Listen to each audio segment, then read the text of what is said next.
भारत के तत्कालीन viceroy Lord Curzon ने 20 जुलाई 1905 को बंगाल विभाजन की आधिकारिक घोषणा की थी। 16 अक्टूबर 1905 को कर्जन ने मुस्लिम बहुल पूर्वी हिस्से को असम के साथ मिलाकर अलग प्रांत बनाया। दूसरी ओर हिंदू बहुल पश्चिमी भाग को बिहार और ओडिशा के साथ मिलाकर पश्चिम बंगाल का नाम दे दिया। मीमांसा में आप सभी का स्वागत है। भारत पर राज करने के दौरान ब्रिटिशों ने लोगों पर कई तरह के अत्याचार किए, लेकिन उस दौर की 16 अक्टूबर 1905 की ये तारीख इतिहास में दर्ज हो गई, जब भारत पर ब्रिटिश सरकार के विचारों का हमला हुआ था। धर्म के आधार पर भारतीयों को बांटा और बंगाल बना डाला।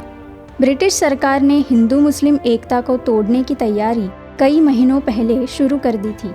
जुलाई 1905 को इसकी आधिकारिक घोषणा भी कर दी। बड़े स्तर पर लगभग 4 महीने चले विरोध के बावजूद बंगाल का विभाजन कोई भी रोक नहीं पाया। भारत के तत्कालीन वाइसरॉय लॉर्ड कर्जन ने 20 जुलाई 1905 को बंगाल विभाजन की आधिकारिक घोषणा की थी।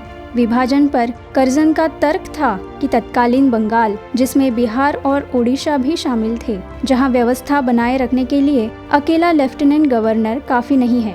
विभाजन से पहले बंगाल की कुल जनसंख्या लगभग 8 करोड़ थी और बिहार, ओडिशा और बांग्लादेश इसी का हिस्सा थे। उस समय बंगाल की प्रेसिडेंसी सबसे बड़ी थी। तब कर्जन ने प्रशासनिक असुविधा का सहारा लेकर बंगाल विभाजन की रूपरेखा तैयार कर दी और कुछ महीनों बाद इस पर अमल किया गया। कर्जन ने मुस्लिम बहुल पूर्वी हिस्से को असम के साथ मिलाकर अलग प्रांत बना दिया। दूसरी ओर हिंदू बहुल पश्चिमी भाग को बिहार और ओडिशा के साथ मिलाकर बंगाल नाम दे दिया। वहीं जानकार कहते हैं कि मामला इतना सीधा नहीं था जिसे बताकर कर्जन ने बंगाल विभाजन किया।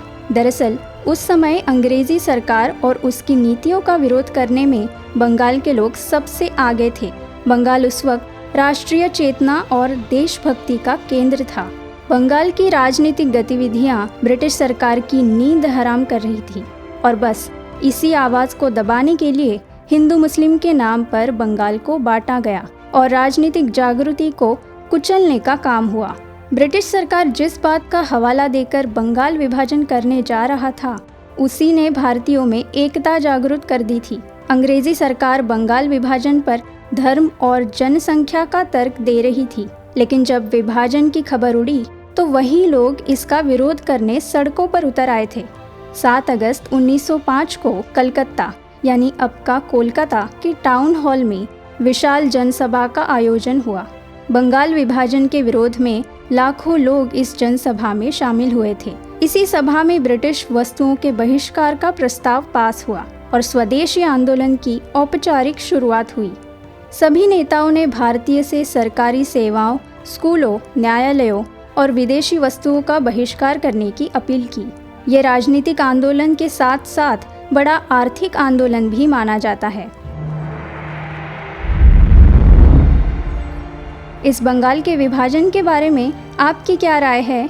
हमें कमेंट करके ज़रूर बताएं और हमारे सागर व्यासपीठ इस चैनल को सब्सक्राइब करना ना भूलें।